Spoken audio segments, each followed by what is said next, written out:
우리가 애쓰고 수고하지 않고 손쉽게 얻을 수 있는 것에 대해서는 우리가 별로 귀중하게 느끼지를 못하는 것 같습니다. 가령 예를 들면 물 같은 경우도 그렇고 공기도 그렇고 이것은 우리가 특별한 수고를 하지 않아도 그저 자고 깨어나면 우리가 수시로 얻고 또 이렇게 활용할 수 있는 것들이기 때문에 그것에 대한 가치를 그렇게 크게 느끼지 못하고 소중하게 생각을 못하고 사는 것 같아요. 그러다 보니까 물도 우리가 함부로 쓰고, 우리나라가 물 부족 국가 중에 하나인데 맨날 물 잘 쓰니까 물 부족한 것도 잘 모르고, 또 이제 공기도 그렇게, 산소도 그렇게 소중하다는 건 몰랐는데 요즘에 미세먼지나 또 그 황사 먼지가 중국에서 하도 날아오니까 이 공기가 참 문제구나 하는 생각을 아마 느끼시게 될지 모르겠습니다.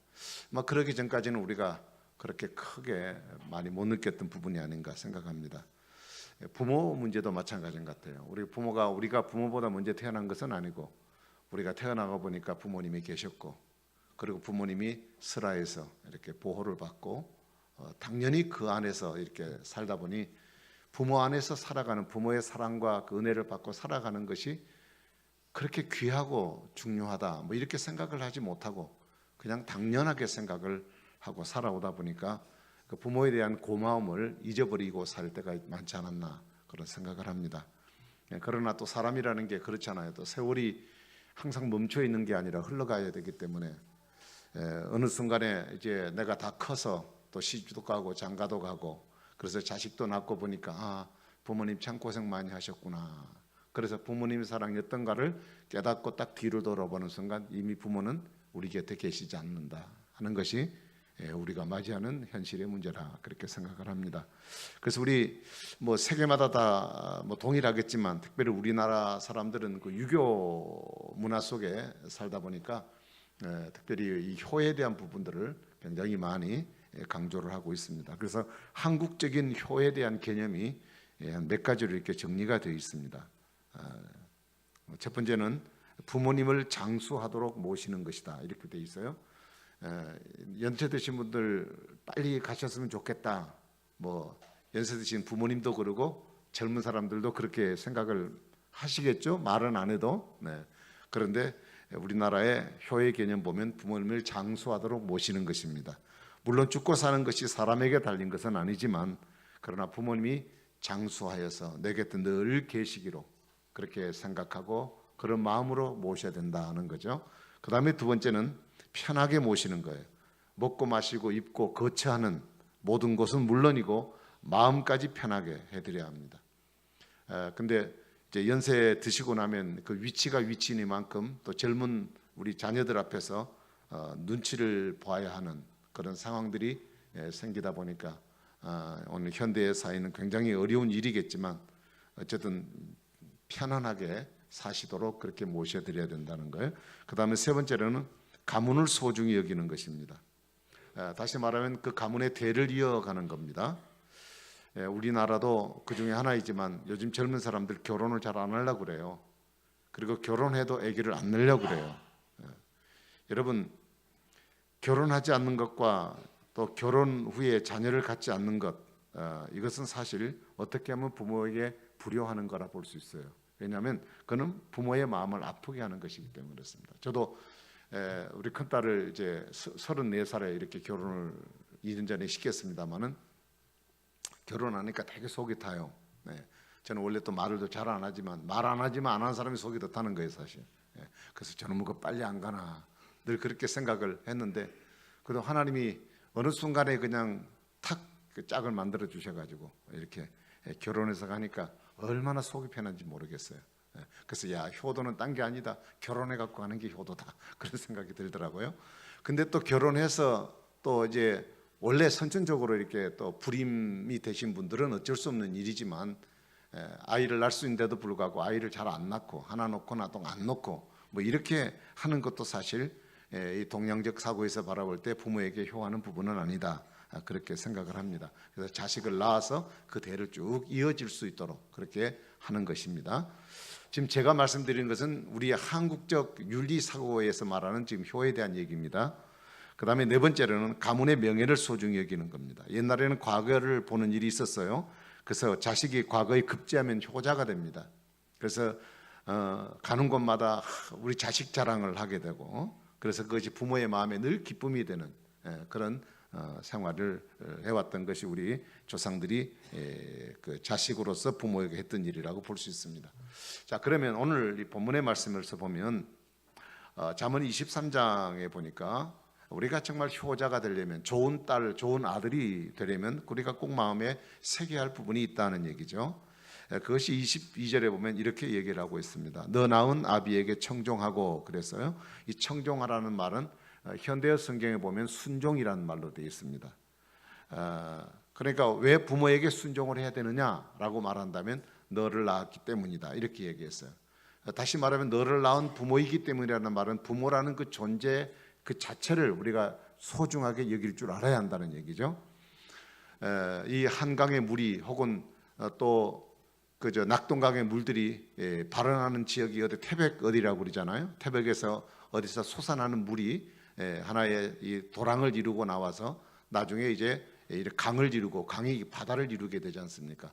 결국 이 바다라는 큰 덩어리가 물이 흘러내려오는 이 모든 이 경우는 결국 그 수원지에서 흘러나오는 물로부터 통해서 이렇게 발현되어졌다는 것입니다. 그러니까 오늘날 내가 살아가고 내가 자식으로 살아갈 수 있는 이 모든 문제는 결국 부모라고 하는 근원으로부터 우리는 시작이 되었기 때문에 우리는 부모의 그 존재 자체를 아주 소중하게 여기고 살아가야 할 것이라고 하는 것입니다.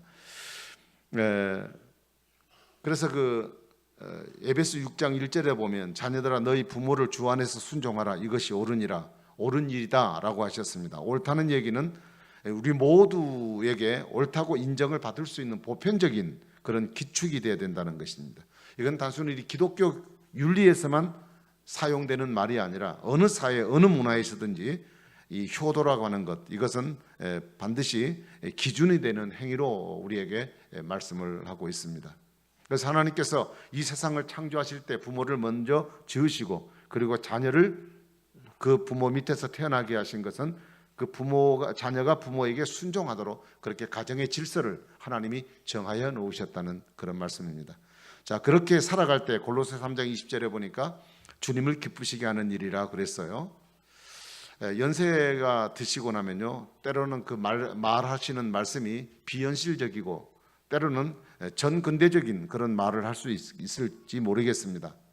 그래도 좋은 아들과 좋은 딸은 부모의 말을 순종해야 합니다. 왜냐하면 나를 낳아주시고 키워주신 부모에게 순종하는 것은 내가 섬기는 하나님을 기쁘시게 하는 일이고 그리고 자녀로서 당연한 일이기 때문이라고 그렇게 말씀드릴 수 있겠습니다.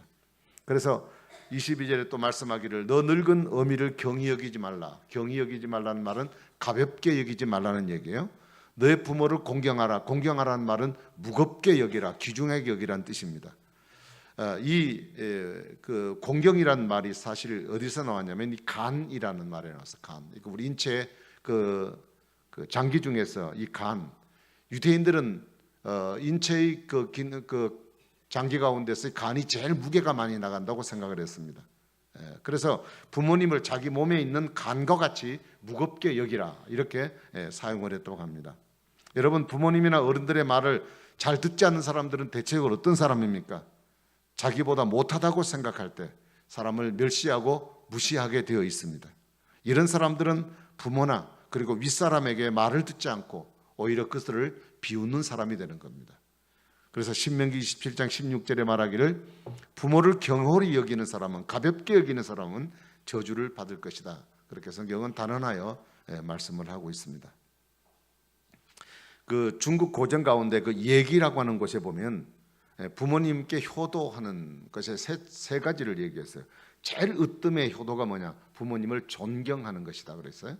그 다음에 두 번째는 부모님을 욕되지 않게 하는 것이다. 그 다음에 세 번째는 의식주를 잘 봉양해 드리는 것이다. 이렇게 나와 있습니다. 그러니까 최고의 부모의 효도는 뭐냐? 부모 그분 자체를 존경해 드리는 것이라는 얘기죠.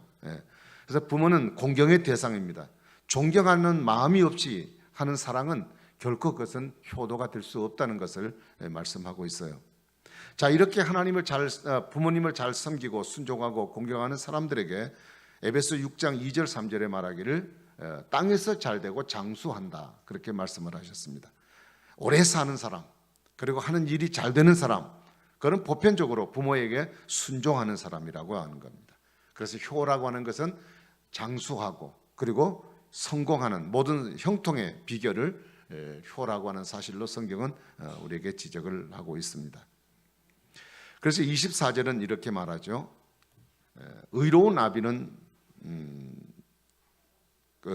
의로운 자식을 둔 아비는 크게 즐거울 것이요 지혜로운 자의 아비는 그로 인하여 즐거울 것이다. 이렇게 말씀하셨습니다. 그러니까 좋은 아들, 좋은 딸은 지혜로운 자녀로서 부모를 기쁘시게 하는 것이라고 그렇게 말씀을 드릴 수 있습니다. 자, 우리가 여기서 의롭다는 말과 지혜롭다는 말에 대해서 여러 가지 많은 표현들이 있겠지만 가장 성경적인 표현이 있다면 그것은 역시 예수님을 잘 믿어 그리스도인으로 성실하게 사는 것, 이것이 바로 부모를 기쁘게 하는 근본적인 효라고 하는 것을 말할 수 있겠습니다. 그래서 성경에서 말하는 효라고 하는 것은 단순히 도덕적이고 윤리적인 차원에서 끝나는 것이 아니라 하나님의 뜻을 중심으로 해서 말씀하고 있다는 내용이에요. 그래서 요한삼서 1장 4절에 보면 내 자녀들이 진리 안에서 행한담을 듣는 것보다 더 즐거움이 없다고 그랬어요. 그러니까 자녀가 진리 안에서 살 때 부모가 기뻐한다는 그런 말입니다. 진리 안에 사는 것은 예수님 안에 사는 것을 말합니다. 우리가 지혜롭게 살아서 우리의 모든 삶에 실수가 없이 행하면 부모님께 직접적으로 효도하는 일이 된다는 겁니다. 그리고 예수를 잘 믿어서 위로는 하나님을 사랑하고 그리고 옆으로는 반듯한 모습으로 성실하게 살아가는 모습이 바로 우리가 하나님 앞에서 살아가는 삶이고 그것이 부모를 기쁘게 하는 참된 기쁨이 된다. 그렇게 말씀하고 있습니다. 자, 그러면 좀 더 제가 구체적으로 우리의 실제적 생활 속에서 우리 부모님의 마음을 기쁘게 해드릴 수 있는 것이 뭘까라고 하는 생각을 잠시 좀 드리고 싶습니다. 그것은 한마디로 표현하면 우리의 마음을 항상 부모님께 두는 것입니다. 우리의 마음을 다시 말하면 부모님께 항상 신경을 쓰는 것이란 뜻입니다. 26절에 보면 내 아들아 내 마음을 내게 주며 내 눈을 내 귀를 즐거워하라는 말씀이 있습니다. 그러니까 아들을 향해서 말하기를 너의 마음을 아버지인 나에게 달라 그런 얘기죠. 그리고 너의 눈을 내 귀를 내서 그 즐거워하라고 말씀을 하고 있습니다. 그래서 우리가 신경을 써야 될 일은 그렇습니다. 사실 우리가 부모와 자식의 관계는 끊어질 수 없는 인간적인 관계입니다. 그리고 모든 관계의 기초이기도 합니다. 그래서 우리는 될 수 있으면 부모님의 얼굴을 자주 찾아뵙는 그런 효가 우리에게 필요하다고 생각합니다. 요즘 바쁜 시대가 돼가지고 찾아뵙기 어렵고 그리고 요즘은 뭐 영상에 이런 통화가 잘 돼가지고 뭐 찾아뵙지 않아도 늘 전화해도 되겠지만 그러나 부모는 자식의 얼굴을 보고 싶어요. 세상에 천하 없는 그림도 자녀만큼 부모에게는 보여지는 명작은 없습니다. 그러니까 자기 몸에서 태어난 가장 좋은 명작이라고 말하는 자식을 늘 보고 싶어하는 마음이 있기 때문에 우리가 시간을 내어서 될 수 있으면 자주 찾아뵙는 것이 좋은 효도라고 생각을 하고요. 그 다음에 두 번째로는 부모의 건강에 신경을 써야 됩니다. 연세가 되면 드실수록 사실 아픈 것도 많습니다. 뭐 머리끝부터 발끝까지 온 삭신이 안 쑤시는 곳이 없어요. 저도 요즘에요 앉았다 일어나면 아이고 이러고 일어나요. 그래서 야 나 진짜 큰일 났구나 하는 생각이 들더. 이 말을 안 해야 되는데 절로 나와요. 저절로요. 그러니까 그렇게 건강했고 뭐 전혀 제가 그냥 손도 안 짚고 벌떡벌떡 일어났던 사람이 갑자기 이러니까 이거 이상하다 하는 생각이 드는데 이게 가는 세월이에요. 가는 세월. 근데 이런 마음이 있어서 이제 몸을 움직일 수 없으면 부모는 그 말을 못하는 거예요. 왜냐? 자식들에게 염려를 끼칠까 싶어가지고. 괜히 이것 때문에 우리 자식들이 신경 쓸까 두려운 거죠. 자, 그래서 부모는 말을 잘하지 않아요. 그러니까 자녀는 얼굴을 살피고 음식 드는 것도 살피고 잠자는 것도 살피고 걸어가는 뒷모습도 살펴서 혹시 건강 이상이 없는지 살피는 게 중요해요. 우리 형편이 되신다면 부모님을 내 집에 함께 모시는 것은 쉽지 않습니다. 가령 우리 한솔 아파트에 산다 그러면 103동에 같은 라인에 부모님은 2층에 3층에 그리고 아들은 5층이나 6층에 이렇게 따로 살면서 부모를 살피는 것도 좋은 일이다. 형편이 되면 그래서 오고 가시면서 들을 수 있기 때문에 얼마나 편리한지 모릅니다. 그렇게 실제로 사는 분들도 있습니다. 그래서 어쨌든 이 부모님의 신경을 좀 잘 써야 된다. 그 다음에 뭐니 해도 역시 돈입니다. 그래서 용돈을 좀 잘 드리도록 해라 하는 것입니다. 부모는 자식을 위해서 희생할지라도 자식에게 도움을 구하는 것을 좋아하지 않습니다. 왜냐하면 아까도 말씀드렸듯이 자식에 대한 부담이 있기 때문에 그렇습니다. 우리는 가끔 그렇게 생각해요. 아니 노인이 무슨 돈이 필요하냐, 뭐 먹을 것 다 드리고 냉장고 안에 다 있는데 뭐가 필요하냐라고 생각하시지만 그 연세는 드는 것만큼, 드시는 것만큼 필요해요. 사실 연세가 들수록 돈이 없으면요 초라해지더라고요. 모여서 친구들에게, 이웃들에게 이렇게 나눠주고 점심 한 끼라도 사드릴 수 있는 그런 여유들이 사실 필요하다는 거죠. 특별히 부모님이 교인인 경우는 더 그렇습니다. 교회 와서 감사헌금도 하고 싶고 헌금도 하고 싶은데 그런 것이 없어서 못하는 경우도 많기 때문에 자식들은 그런 배려까지도 해줄 수 있는 자녀들이 되었으면 좋겠습니다. 사람이 늙으면 어린아이가 된다는 말이 있습니다. 우리가 어릴 때 부모님을 돌봐주셨습니다. 그러나 이제는 우리가 그 부모님을 보살피고 그 은혜에 보답하는 우리 모두가 되어야 하리라 그렇게 생각을 합니다. 아까도 말씀드렸듯이 연세 높으신 분들은 자식들 앞에 하고 싶지 않은 말이 3마디가 있다고 그래요. 아프다, 외롭다, 배고프다. 이 얘기를 잘 하지 않으려고 한다고 합니다. 이게 다 뭐 돈과 관계가 있는 부분이다 보니까 이제 그런 얘기를 해요. 여러분은 황희정성이라는 분이 있죠. 그분에 대한 일화가 있습니다. 어느 날 이렇게 길을 걸어가다가 마주오는 한 사람을 발견했습니다. 그것이 자기 아들의 친구였습니다. 마차를 타고 이렇게 오는 길이었는데 이 아들 친구의 아버지가 오시는 것을 보고 마차에서 뛰어내려 가지고 인사를, 옛날에는 어른들 다 앞에서 그렇게 했으니까 뛰어내려서 인사를 하려고 하니까 황희정성이 내리지 말라고, 그냥 그 자리에서 하라고. 아니 어르신 어떻게 저가 이렇게 인사할 수 있습니까? 그래서 뛰어내리려고 그러니까 내리지 말라니까 바닥이 땅이 지니까 너 신발 버려. 그러니까 울지 말고 그냥 그 자리에서 인사하고 지나가 그랬어요. 그래서 하도 만류하니까 그냥 인사만 하고 이렇게 지나갔어요. 근데 이제 이 황희정성이 집에 왔어요. 집에 와서 아들과 마주 앉을 수 있는 때가 있었습니다. 그때 툭 던지는 말이야. 그 자식 그 참 삭수 없어. 아니 어른이 지나가는데 인사도 않고 지나가. 그럴 수가 있나? 이랬다고요. 그러니까 그 사람이 누구예요? 그러니까 자네 친구 누구라고. 그 말을 듣니까 이 황희정성 아들이 화가 나잖아요. 그래서 친구한테 찾아가서 다짜고짜로 아니 왜 우리 아버지 앞에 인사도 안 하고 너 그럴 수 있냐라고 얘기했어요. 그 얘기를 듣고 있다가 친구하는 말이 그동안 있었던 얘기를 쭉쭉 했어요. 그러니까 아버지가 하지 말라고 그러고 그렇게 만류하니까 어떻게 그 만류를 또 이렇게 뿌리치고 내려와서 인사하겠습니까? 그래서 아버지에게 아들이 와가지고 아니 아버지가 오해를 하셨습니다. 우리 친구는 내려서 인사를 하려고 했는데 아버지가 하지 못하게 했다면서요. 땅이 질었어요. 그랬더니 황희정성이 하는 말이 그렇다는 거지 말이. 그 무슨 얘기예요?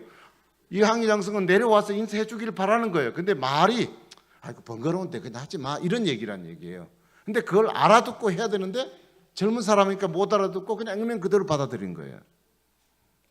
여러분 부모가 하고 싶은 것 있어 자식에게 폐가 되고 짐이 될까 봐서 하지 못할 얘기가 많이 있어요. 사실 때로는 뭐 사가지 와도 뭐 그걸 가져왔어 돈도 없는데 가져가 필요 없어 다시는 그거 사오지 마 이렇게 얘기를 한다고요. 말이 그런 거예요. 말이 그대로 들으면 안 된다니까요. 그래서 3번 만류해도 한 3번까지는 줘봐야 돼요.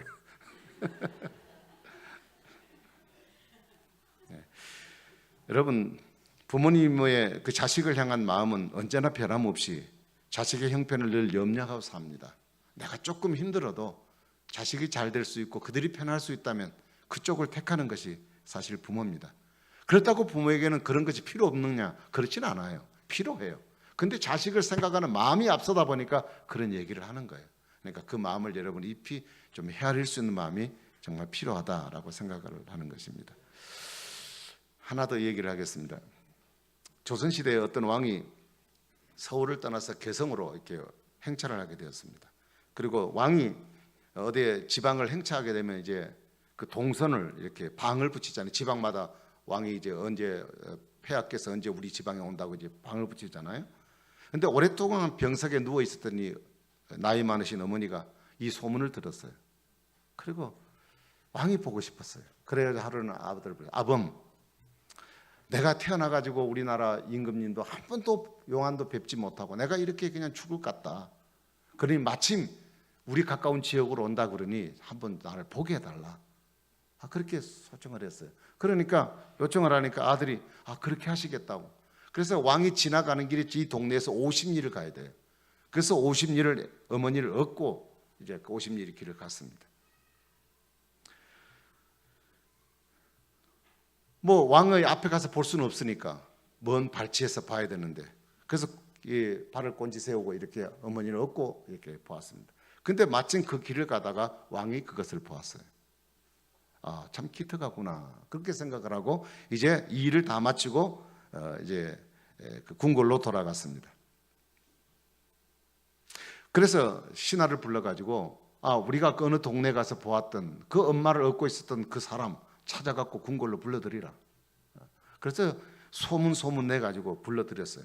그래서 그 사람에게 어떻게 그렇게 했느냐고 물으니까 자초지종의 얘기를 했습니다. 듣고 나더니 나 참 너 효자구나. 그래서 칭찬하고 그에게 금 100냥하고 그리고 쌀 한 섬을 아들에게 상으로 베풀었어요. 얼마의 시간이 지났습니다. 서울에 사는 한 불효자 자식이 이 소문을 들었습니다. 막 욕심이 동했습니다. 그래서 자기도 하고 싶었어요. 그래서 어머니를 얻고 가려니 어머니가 나 싫다는 안 한다 그러는데도 아이고 해야 된다고 그냥 억지로 그냥 업었어요. 그래 왕을 뵈러 갔어요.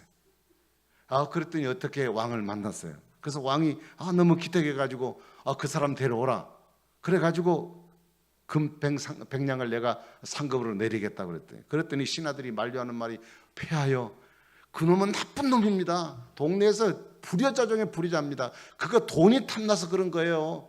왕 절대 주면 안 됩니다, 폐하여. 이렇게 얘기했더니 왕이 딱 하는 말이, 효도는 흉내를 내도 괜찮다 이랬대요. 네. 그러니까 여러분, 우리가 뭐든지 자발적으로 또 내 마음에 정말 동해서 부모를 효도할 수 있으면 두말할 수 없이 좋습니다. 그러나 사실 그러기가 쉽지 않아요. 나를 낳아주신 친부모도 그렇게 하기 쉽지 않아요. 네. 그런데 흉내라도 내면 네.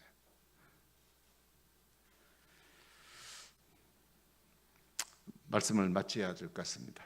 잠언 3장 1절 2절에 보니까 내 아들아 나의 법을 잊어버리지 말고 내 마음으로 나의 명령을 지키라. 그리하면 그것이 너로 장수하여 많은 해를 누리며 평강을 더하게 하신다고 하셨어요.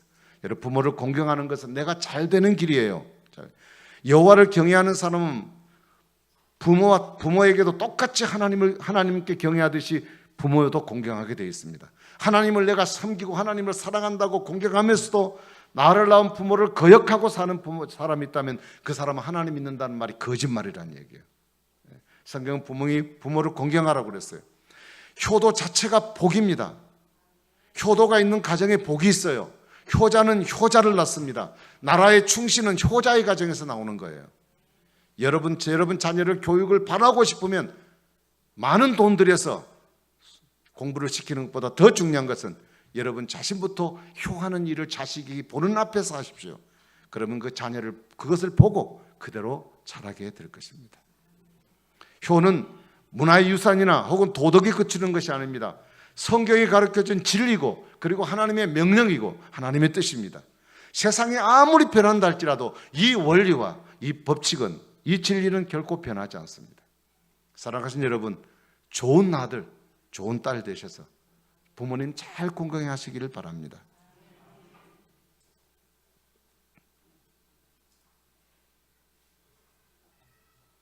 인간의 모든 윤리는 그리고 도덕은 어디서부터 시작됩니까? 자기 부모를 알고 자기 부모를 공경하는 데서부터 시작됩니다.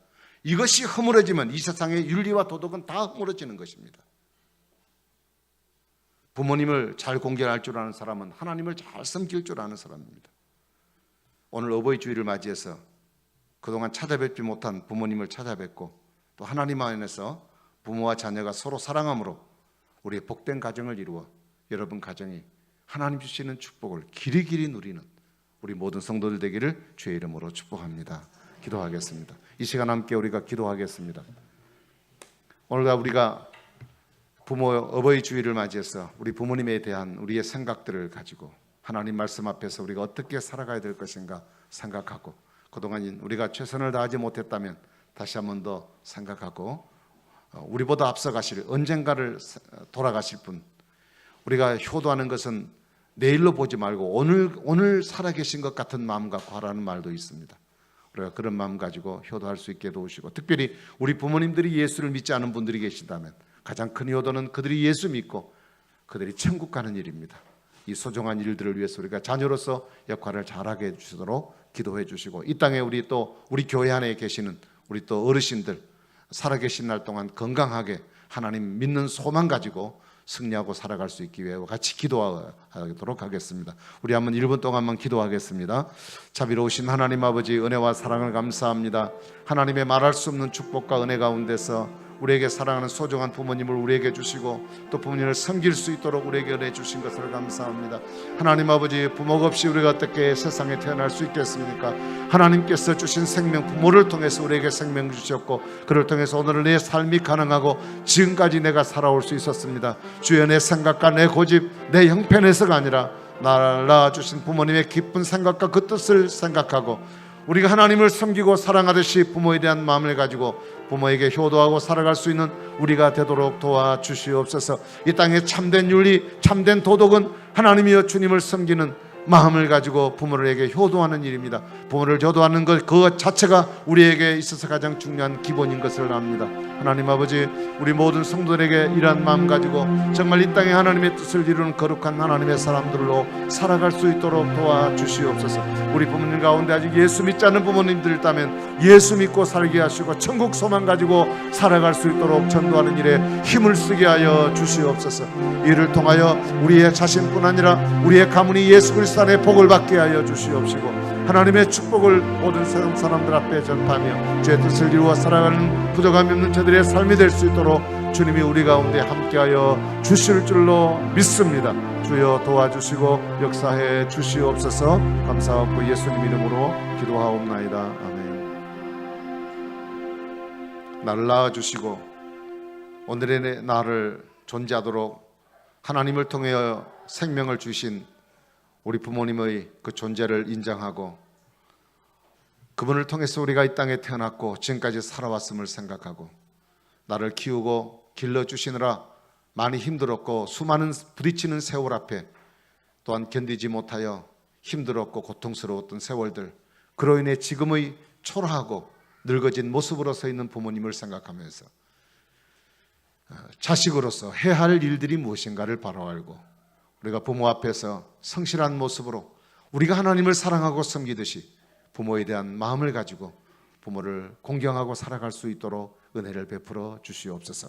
특별히 우리 교회에 소속된 우리 연세 많으신 분들, 그리고 대한민국에 있는 여러분들, 자식은 있지만 자식이 없는 것 같이 살고 있고 또한 실제 자식이 없어서 홀로 있는 많은 분들, 또한 국가가 제대로 도와주지 못해서 힘들어하는 분들도 많이 계십니다. 주님께서 기억해 주시고 하나님 붙들어 주시고 그들 모두가 다 건강하게 하시고 무엇보다 하나님을 믿는 믿음을 가지고 하늘의 소망 가지고 승리하고 살아갈 수 있도록 붙들어 주시옵소서.